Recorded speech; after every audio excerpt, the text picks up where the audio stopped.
ok số đây nhưngมีวิดีโอថ្មីមួយចែកម្លែកតកតងជាមួយនឹងការដាក់ password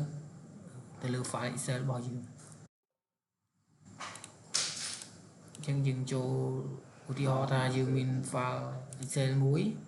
ហើយបង្កើត file Excel មួយចុះថា text password ទៅបានpassword អញ្ចឹងខ្ញុំបើកមក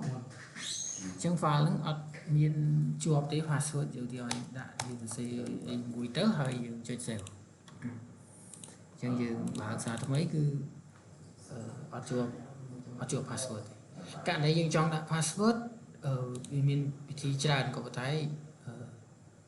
ទីមួយនេះគឺស្រួលទីមួយយើងចុចបើក file របស់យើងហើយយើងចុចកន្លែង file នេះបន្ទាប់មកយើងឃើញវា info អានេះយើងមើល version របស់ខ្ញុំគឺ version 21របស់ Microsoft 21អញ្ចឹងខ្ញុំចុចចូលកន្លែង info ដាក់ថ្មីនេះអញ្ចឹងគេដាក់កន្លែងនេះដាក់ protect workbook យើងចុចត្រង់ហ្នឹងទៅបន្ទាប់មកខាងក្រោមនេះដាក់ encrypt with password អញ្ចឹងដាក់ password មកឧទាហរណ៍ខ្ញុំដាក់លេខ1ទៀតទៅអញ្ចឹងយើង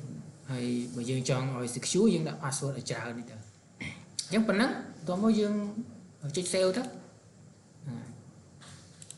យើង close របស់យើងឥឡូវយើង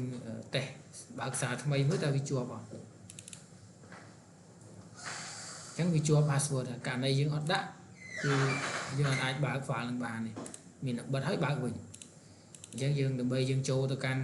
ធ្វើកិច្ចការអីយើងត្រូវដាក់ password ទោះតែយើងដឹងអញ្ចឹងខ្ញុំដាក់ password លេខ1ចូល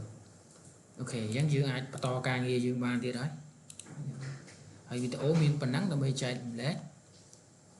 សូមអរគុណ